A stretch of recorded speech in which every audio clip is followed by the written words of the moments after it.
বিখ্যাত অভিনেত্রী সায়রা বানু যখন রাজেন্দ্র কুমারের প্রেমে পড়েছিলেন তখন রাজেন্দ্র কুমার 3টি সন্তানের জনক, তাতেও তার প্রেমে পড়া আটকায়নি।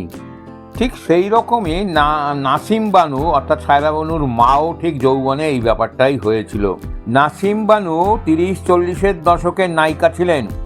প্রেমের জন্য একবার তার স্বামী এহসানের ঘর ছাড়েন, তারপরে 1936 সালে হ্যামলেট নাটকে অভিনয় করতে গিয়ে আবার সোহরাব মোদির প্রেমে পড়েন তিনি। পুকার ছবিতে অভিনয় করার সময় রটে যায় নাসিমা বানু উঠেছেন সোহরাব মোদির ঘরে। এদিকে চিত্রলেখা ছবির নায়িকা মেহতাব বানুর সঙ্গে সোহরাব মোদির সম্পর্ক ছেদ ঘটে। পার্সিয়ান মহিলা মেহতাব বানুকে বিয়ে করার যাতনা সইতে না পেরে নাসিমা বানু আবার ফিরে যান এহসানের ঘরে। দীর্ঘ 12 বছর দুজনে লন্ডনে থাকে, কিন্তু পুরনো প্রেম ভুলতে পারেননি নাসিমা বানু। ফিরে এলেন আবার মুম্বাই। সোহরাব মোদিকে স্বামী হিসাবে না পেলেও প্রেমিক হিসাবে পেলেন।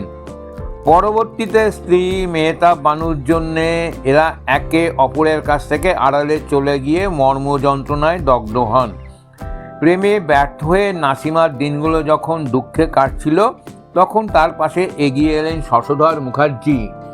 এই শশধর মুখার্জি জানেন বিখ্যাত অভিনেতা অশোক কুমারের জামাইবাবু এবং জয় মুখার্জি দেব মুখার্জির বাবা ছিলেন।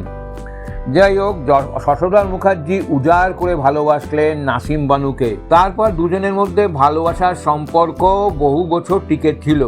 এরপর জানা যায় নাসিমা বানু যে বাড়িটি থেকে গেছিলেন চিরকাল, সেটা শশধর মুখার্জি তাকে উপহার দিয়েছিলেন।